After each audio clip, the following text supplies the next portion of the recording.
Good morning students. Agriculture chemistry के अंदर हम जैव रसायन बायोकेमिस्ट्री ये चैप्टर पढ़ रहे थे। तो इसके अंदर हमने बायोकेमिस्ट्री की डेफिनेशन, ठीक है, और इसके अलावा हम ऐसे जैव अणु जो सभी सजीवों के जीवन का आधार होता है उनके बारे में पढ़ रहे थे। तो उसमें हमने एक ही लिया था, कार्बोहाइड्रेट, ठीक है, कार्बोहाइड्रेट। और कार्बोहाइड्रेट है, इसका वर्गीकरण में हमने पढ़ा था पहला मोनोसेकेराइड्स, ठीक है। मोनोसेकेराइड 3 वर्गों में बांटा गया था, कार्बोहाइड्रेट को 3 वर्गों में। तो इसमें पहला है मोनोसेकेराइड, दूसरा होता है ओलिगोसेकेराइड और तीसरा होता है पॉलीसेकेराइड। तो हमने जैसे मोनोसेकेराइड में कल पढ़ा था कि किस तरह से कौन से कार्बोहाइड्रेट है वो मोनोसेकेराइड होते हैं। तो मोनोसेकेराइड का अब वापस अर्थ समझ लेना। ऐसे कार्बोहाइड्रेट जिनका जल अपघटन नहीं होता है, अर्थात वो स्वयं ही क्या होते हैं, ऐसे सरल अणु होते हैं, ठीक है ना।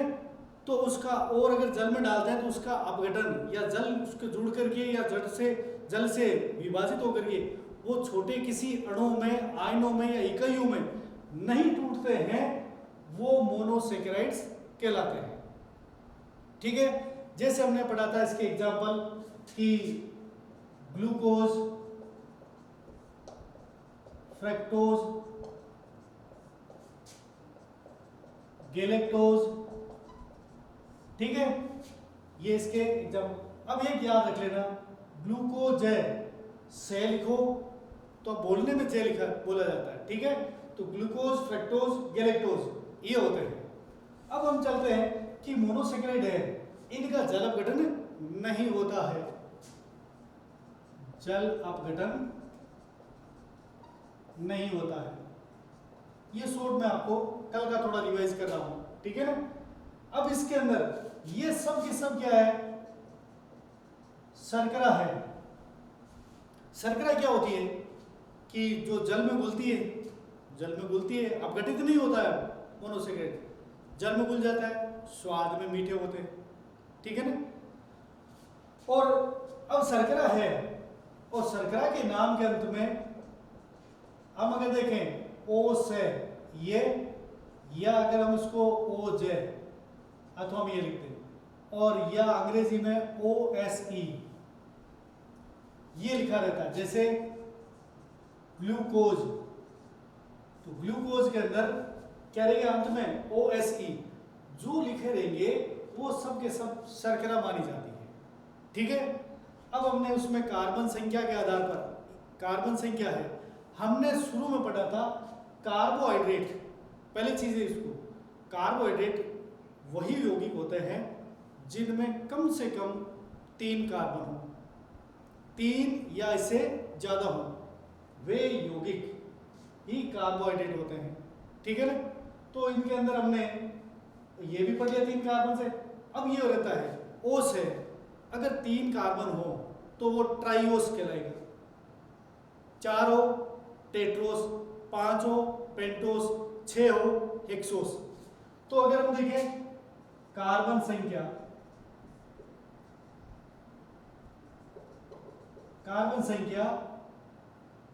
बराबर 3 हो तो उनको हम कहते हैं ट्राइओस। कार्बन संख्या बराबर 4 हो तो उनको हम कहेंगे टेट्रोस। कार्बन संख्या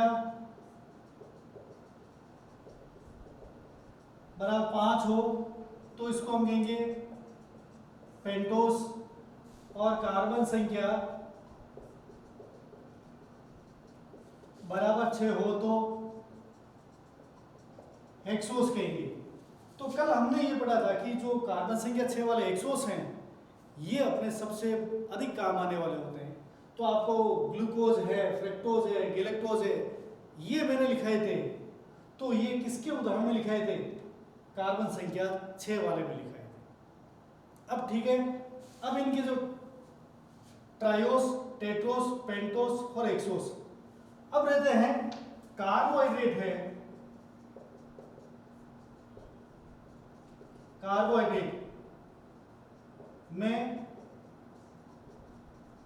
क्रियात्मक समूह दो होते हैं। कार्बोहाइड्रेट में फंक्शनल ग्रुप क्रियात्मक समूह दो होते हैं। एक तो होता है या तो रहेगा एल्डिहाइड और या रहेगा कीटोन। एल्डिहाइड या कीटोन रहेगा, ठीक है। एल्डिहाइड अगर या कीटोन रहेगा तो दोनों में से कोई एक रहेगा। अब अगर हमें कोई एक ऐसा ट्रायोस है, जैसे ट्रायोस, अगर इसमें क्रियात्मक समूह क्या है? एल्डिहाइड है, तो हम उसको एल्डोट्रायोस कहेंगे, ठीक है। और ट्रायोस के अंदर यदि कीटोन है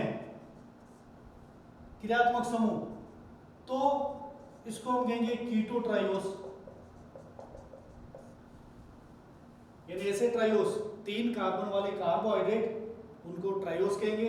अगर उसमें एल्डिहाइड समूह है, ठीक है ना, तो एल्डिहाइड समूह तो एल्डोट्रायोस कहलाएगा और ये एल्डोटेट्रोस कहलाएगा, ये एल्डोपेंटोस कहलाएगा। अगर एल्डिहाइड है, इसमें एल्डिहाइड है, ठीक है, तो ये एल्डोटेट्रोस ये कहलाएगा। इसमें अगर एल्डिहाइड है, ठीक है, तो ये कहलाएगा एल्डोपेंटोस कहलाएगा, ठीक है। और यदि इसमें एल्डिहाइड है तो ये कहलाएगा एल्डोहेक्सोस कहलाएगा, ठीक है। तो ये कार्बन संख्या के आधार पर हमें अगर 3 कार्बन, देखो 2 और 1 कार्बन का कार्बोहाइड्रेट नहीं होता है, 3 या इससे ज्यादा कार्बन हो तो ये इस तरह से ये मोनोसेकेराइड है सब के सब, ठीक है ना। और इनके अंदर कार्बोहाइड्रेट की मैंने परिभाषा में बताया था कि ये एल्डिहाइड या कीटोन देते हैं, या एल्डिहाइड और कीटोन मिलते हैं और जो यौगिक बनते हैं वो सब के सब क्या कहलाते हैं? कार्बोहाइड्रेट कहलाते हैं।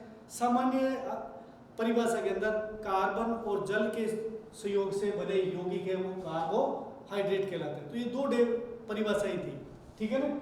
तो इस तरह से ये मोनोसेकेराइड के अंदर है। मोनोसेकेराइड क्या होंगे? जिनमें का जल अपघटन नहीं होता है, ठीक है। अब इससे हम आगे चलते हैं दूसरा एग्जाम्पल में।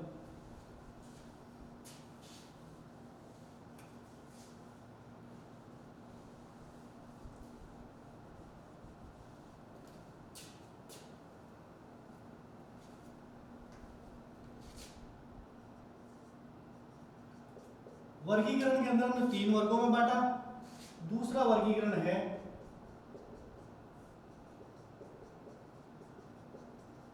ओलिगोसैकेराइड्स,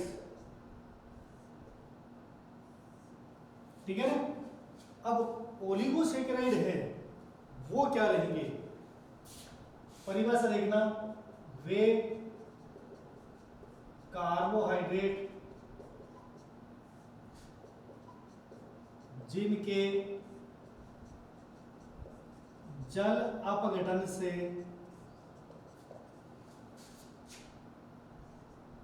2 से 10 तक मोनोसेकेराइड अणु प्राप्त होते हैं,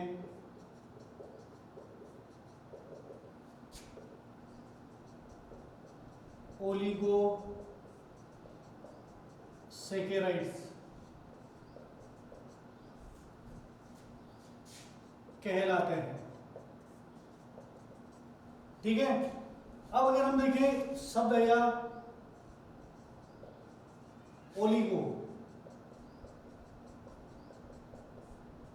ओलिगो है ए फ्यू यानी कुछ। तो इनके अंदर क्या ओलिगोसैकेराइड है, इनके अंदर क्या रहेंगे मोनोसैकेराइड अणु है, मोनोसैकेराइड इकाइयां। ये एक हो, केवल एक हो तो मोनोसैकेराइड है। अब वो एक और जुड़ गया, दो बन गए, तीन जुड़ गए, चार जुड़ गए, पांच जुड़ गए, छह जुड़ गए, तो दो से ये ओलिगोसैकेराइड शुरू हो जाएगा। जैसे कि ग्लूकोज है मोनोसैकेराइड है, ग्लूकोज एक मोनोसैकेराइड है।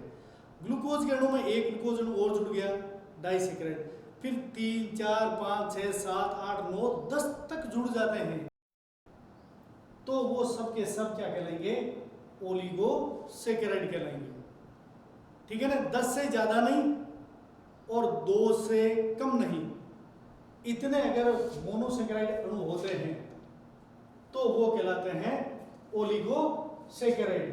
ठीक है, ओलिगोसैकेराइड के अंदर यदि हम सबसे पहले पढ़े हैं इसके अंदर डाइसैकेराइड, डाइसैकेराइड है, उसका मुख्य उदाहरण क्या है वो जान लेना। वैसे डाइसैकेराइड है, उसमें कार्बोहाइड्रेट में ये महत्वपूर्ण है। ठीक है ना, तो डाइसैकेराइड के अंदर अगर हम लेते हैं इसका एग्जांपल, तो ये एग्जांपल हो जाएगा इसका सुक्रोज। ठीक है, और सुक्रोज है ये हमें प्राप्त किससे होता है, गन्ने से। ठीक है ना, तो गन्ने से प्राप्त होता है, इसलिए इसको हम इक्सु शर्करा भी कहते हैं। ठीक है, और जब ये डाइसैकेराइड है, सुक्रोज क्या है डाइसैकेराइड, गन्ने का जूस होता है वो पूरा का पूरा क्या है सुक्रोज ही है। ठीक है, और सुक्रोज तब गन्ने को इक्सु कहा जाता है, तो इक्सु शर्करा भी कहते हैं इसको सुक्रोज को। तो सुक्रोज मिलकर किससे बनता है, वो होता है ग्लूकोज प्लस फ्रक्टोज। तो सुक्रोज है वो ग्लूकोज और फ्रक्टोज से मिलकर बनता है, तो दो ही है।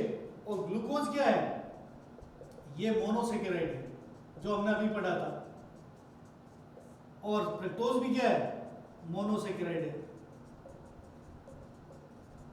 तो मोनोसैकेराइड अणु है कितने, दो अणु जुड़ गए, दो अणु जुड़े कौन कौन से, ग्लूकोज और फ्रक्टोज, इससे क्या बना सुक्रोज बन गया। तो सुक्रोज क्या हो गया, एक डाइसैकेराइड हो गया। ठीक है ना, तो इस प्रकार से हमें अगर जैसे एक उदाहरण लेते हैं लैक्टोज। ठीक है, इन पर ध्यान देना पड़ेगा आपको कि इनकी जो कौन सी इकाइयां मोनोसैकेराइड इकाइयां क्या होती है वो विशेष याद रखनी है आपको। ठीक है, लैक्टोज है, इसको कहा जाता है दुग्ध शर्करा। ये जो शर्करा के नाम है ये इसलिए लिखे गए हैं कि ये जिनसे प्राप्त होती है ना उसका नाम है, गन्ने से प्राप्त होती है इसलिए इसको इक्सु शर्करा कहते हैं, ये दूध से प्राप्त होती है तो इसको दुग्ध शर्करा भी कहते हैं लैक्टोज को। तो लैक्टोज है वो किससे बनता है, ग्लूकोज वो भी मोनोसैकेराइड है, और गैलेक्टोज ये भी क्या है मोनोसैकेराइड। ये दोनों मोनोसैकेराइड अणु मिलते हैं तब किसका निर्माण होता है, लैक्टोज का निर्माण। कितने अणु, दो, दो होते हैं, इसका अर्थ क्या हो गया कि ये डाइसैकेराइड है। अब अगर हम दूसरे एग्जाम्पल देखते हैं ट्राइसैकेराइड। ठीक है, थर्ड है टेट्रासैकेराइड, फोर्थ है पेंटासैकेराइड्स,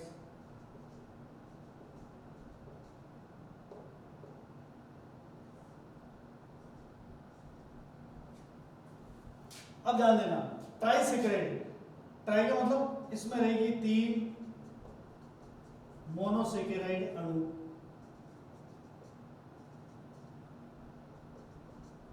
मोनोसैकेराइड्स अणु, या हम इसको यूनिट भी काम में ले सकते हैं, ये ले गया। ठीक है, टेट्रासेकेराइड 4 मोनोसेकेराइड्स अणु या इकाई हो गया, और ये 5 मोनोसेकेराइड्स अणु या इकाई हो गया। ठीक है, अब हम इसके एग्जाम्पल देखते हैं। रेफिनोस, स्टेकियोस, ठीक है, और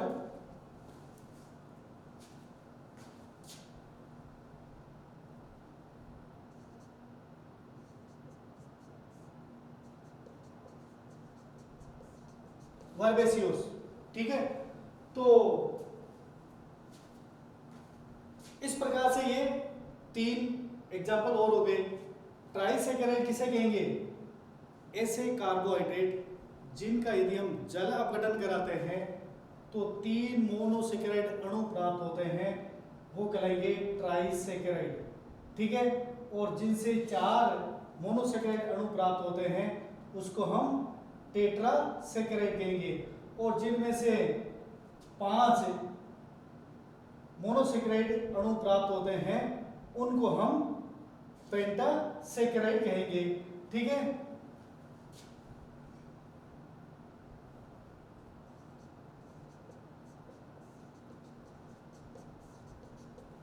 तो अब देखो ट्राइसेकेराइड है, इसका एग्जाम्पल होता है रेफिनोस, टेट्रासेकेराइड का उदाहरण है स्टेकियोस, और पेंटासेकेराइड है इसका एग्जाम्पल होता है वर्बेस्कोस। ठीक है, तो हमें ओलिगोसेकेराइड में डाइसेकेराइड मुख्य याद रखने हैं आपको, सुक्रोज, लैक्टोज। ठीक है ना, और अब जैसे ट्राइसेकेराइड, टेट्रासेकेराइड, पेंटासेकेराइड, इन ये कौन कौन से मोनोसेकेराइड से बने हैं ये याद नहीं रखना आपको, क्यों? आपके यहाँ तक ये इतना ही है। अब इनमें से डाइसेकेराइड है उनको विशेष याद रखना है आपको। ठीक है, तो सुक्रोज, लैक्टोज ये दोनों क्या है? डाइसेकेराइड है, और इनके अंदर आपको एक एक एग्जाम्पल याद रखने हैं आपको। ट्राइसेकेराइड, टेट्रासेकेराइड, पेंटासेकेराइड, इनके अंदर ये एग्जाम्पल याद रखने हैं। इनके अंदर आपको एग्जाम्पल के साथ में आप ये किन से मिलकर बने, कौन कौन सी मोनोसेकेराइड है, ये भी याद रखना है। ये भी पूछा जा सकता है इक्सु शर्करा किसे कहा जाता है, तो इक्सु शर्करा सुक्रोज को कहा जाता है। दुग्ध शर्करा किसे कहा जाता है? लैक्टोज को कहा जाता है। सुक्रोज कौन कौन से मोनोसेकेराइड से मिलकर बना हुआ आता है? ग्लूकोज और फ्रक्टोज से। तो लैक्टोज किससे मिलकर बना जाता है? ग्लूकोज और गैलेक्टोज से। ठीक है, तो इस प्रकार से आपको ये ओलिगोसेकेराइड के बारे में बता दिया गया था। ठीक है, अब हम एक चीज पढ़ते हैं, यहां पर आ जाएगा। मोनोसेकेराइड है वो तो स्वयं ही क्या होते हैं? अकेले ही होते हैं। ठीक है, और वो कोई किसी से मिलकर नहीं होता है, न तो वो टूटते हैं न किसी से जुड़ते हैं, अर्थात उसका जल अपघटन नहीं होता। वो अणु एक ही है, वो स्थायी है। अगर एक यूनिट है वो भी स्टेबल है, तो वो मोनोसेकेराइड है। ओलिगोसेकेराइड है, अब ओलिगोसेकेराइड या कोई भी अन्य सेकेराइड है, हम उनको कैसे ज्ञात करते हैं? हम कोई भी कार्बोहाइड्रेट को जब जल के अंदर डालते हैं, ठीक है ना, तो जल में डाल करके थोड़ा सा अम्ल डाल देते हैं, तनु अम्ल, चाहे HCl डाल दिया। तो जैसे ही तनु अम्ल डाला जाता है, कार्बोहाइड्रेट जिन इकाइयों से, अणु से मिलकर बना, वो धीरे धीरे क्या होती है? टूटने लगती है। अगर हमने कार्बोहाइड्रेट डाला और उससे कोई छोटे अणु अपने को प्राप्त नहीं, जो थे वही है, तो वो क्या कहलाएगा? मोनोसेकेराइड। और जब हमने जल के अंदर डाल दिया, उससे अपने को 2 अलग अलग प्रकार के मोनोसेकेराइड इकाइयाँ या अणु प्राप्त होते हैं, तब हम कहेंगे वो डाइसेकेराइड, अर्थात वो ओलिगोसेकेराइड का उदाहरण। 3 प्राप्त हुए, 4 प्राप्त हुए, तो ऐसे डाइसेकेराइड, ट्राइसेकेराइड, टेट्रा, पेंटासेकेराइड कहलाता है। तो 10 तक अगर अपने को प्राप्त होंगे, तब तक क्या होंगे? ओलिगोसेकेराइड कहलाएंगे। ठीक है ना, और ओलिगोसेकेराइड में क्या रहेगा कि जैसे ये मोनोसेकेराइड इकाइयाँ अगर टूटती है तो ये वापस जुड़ती है तो कार्बोहाइड्रेट बना लेगी। तो जो मोनोसेकेराइड इकाइयाँ हैं, ठीक है ना, ओलिगोसेकेराइड और पॉलीसेकेराइड के अंदर जो मोनोसेकेराइड इकाइयाँ या अणु जिस बंध से जुड़े रहते हैं, इनको बांधने वाला कोई न कोई एक बंध होता है, उस बंध को ग्लाइकोसाइडिक बंध कहा जाता है। तो क्या होता है ग्लाइकोसाइडिक बंध ओलिगोसेकेराइड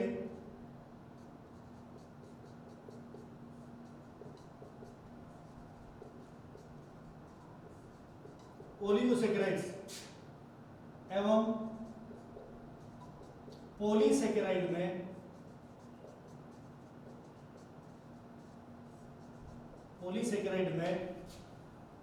मोनो सेकेराइड्स अणु जिस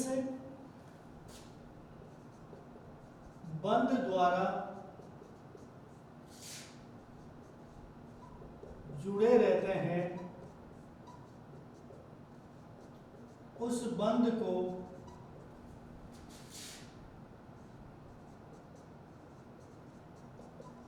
ग्लाइकोसाइडिक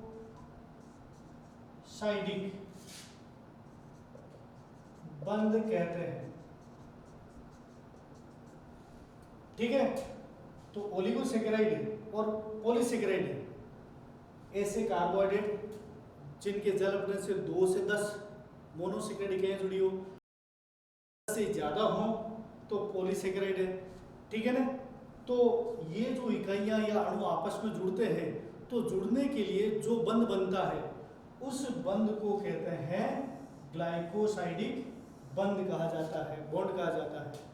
ठीक है ना, और ये बंध ही इन इकाइयों को जोड़े हुए रखता है। ठीक है, तो ग्लाइकोसाइडिक बंध की परिभाषा भी ध्यान में रखना है। ठीक है, अब चलते हैं।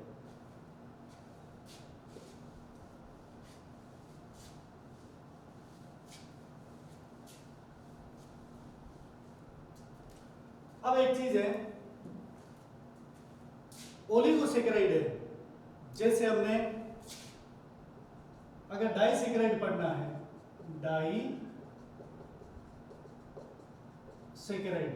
डाइसेकेराइड क्या हो गया कि मोनोसेकेराइड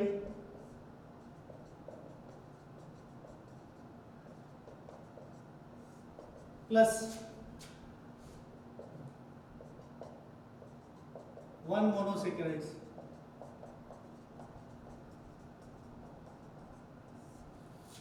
तो कितने मोनोसेकेराइड है? 2 हो गए। अगर मोनोसेकेराइड है, इनका एक एग्जांपल अगर हम लेते हैं, मान लीजिए मोनोसेकेराइड में हमने यहाँ ग्लूकोज लिखा, ग्लूकोज का अणुसूत्र होता है C6H12O6। ठीक है, और फ्रक्टोज है, इसका भी C6H12O6 ये अणुसूत्र होता है। ठीक है ना, तो दोनों के अंदर ये रहेगा कि जैसे ग्लूकोज और फ्रक्टोज दोनों का अणुसूत्र क्या है C6H12O6, C6H12O6, और दोनों क्या है मोनोसेकेराइड है। तो मोनोसेकेराइड दोनों आपस में जुड़ जाएंगे तो क्या बनेगा? डाइसेकेराइड बनेगा। दोनों आपस में जुड़ गए तो डाइसेकेराइड। तो अगर हमने इसको जोड़ दिया, जैसे ये दोनों जुड़ते हैं तो हमने ये लिखा था ना, सुक्रोज बनता है एक ग्लूकोज अणु प्लस एक फ्रक्टोज अणु, एक ग्लूकोज का अणु और एक क्या रहेगा? फ्रक्टोज का अणु। ये आप दोनों क्या है? मोनोसेकेराइड है। अब ग्लूकोज का सूत्र भी हमने लिखा C6H12O6 प्लस C6H12O6। ये ग्लूकोज का है, ये फ्रुक्टोज का। देखो ध्यान देना, दोनों के अणुसूत्र एक समान होते हैं। ग्लूकोज होता है, ग्लूकोज के अंदर एल्डिहाइड समूह रहेगा। ठीक है, फर्क इतना ही रहेगा। और फ्रक्टोज है और इसमें रहेगा कीटोन समूह, ये याद रखना। बाकी दोनों का अणुसूत्र क्या है? एक समान ही है। एक में तो ग्लूकोज में तो एल्डिहाइड समूह मिलेगा और फ्रक्टोज में आपको कीटोन समूह मिलेगा। तो ये दोनों का अणुसूत्र आ गया। अब अगर हम इनसे, जैसे ये दोनों इकाइयां जुड़ेगी, आपस में जुड़ेगी, तो जोड़ने के लिए क्या होता है? इसके अंदर जो मैंने यहां लिखा है ग्लाइकोसाइडिक बंध, ग्लाइकोसाइडिक बंध बनेगा। और ये ग्लाइकोसाइडिक बंध बनेगा तब क्या होगा, जैसे दो अणु आपस में मिलेंगे तो जल का अणु एक निकल जाएगा। क्या होगा, जल का अणु निकल जाएगा, वो भी जल अपघटन कहलाएगा। देखो ध्यान देना, कोई पदार्थ है अगर जल के द्वारा टूटता है, जैसे मान लो ये आपस में जुड़े हुए हैं, जल में H और OH होता है, जैसे ये पेन और ये अंगुली है। अब क्या होगा, जल अपघटन होगा तो जल का H इसमें जुड़ गया, OH इसमें जुड़ गया, तो भी जल अपघटन कहलाएगा। ठीक है ना, दोनों के टुकड़े हो गए।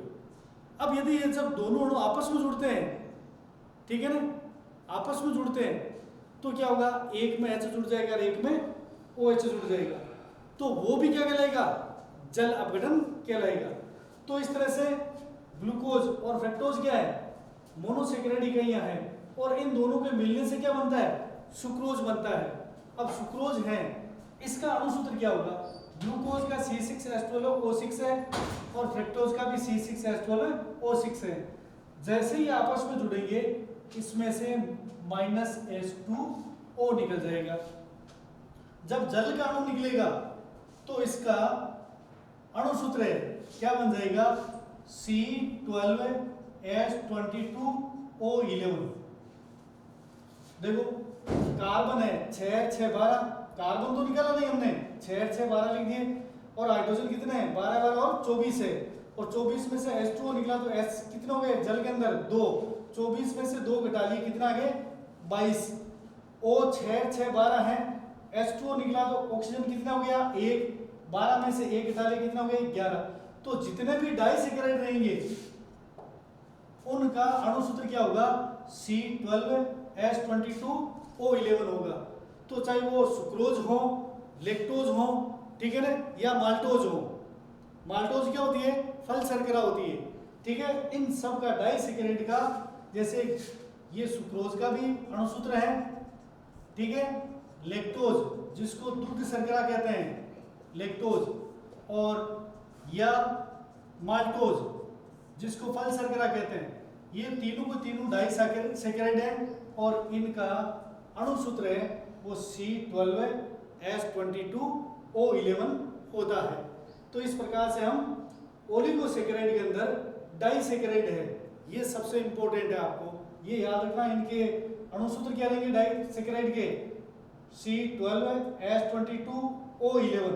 तो ठीक है, एक के अंदर एक जुड़ा, जल का अणु निकला, दोनों आपस में जुड़े, जुड़ने वाला जो बंध है उस बंध को कहते हैं ग्लाइकोसिडिक बंध।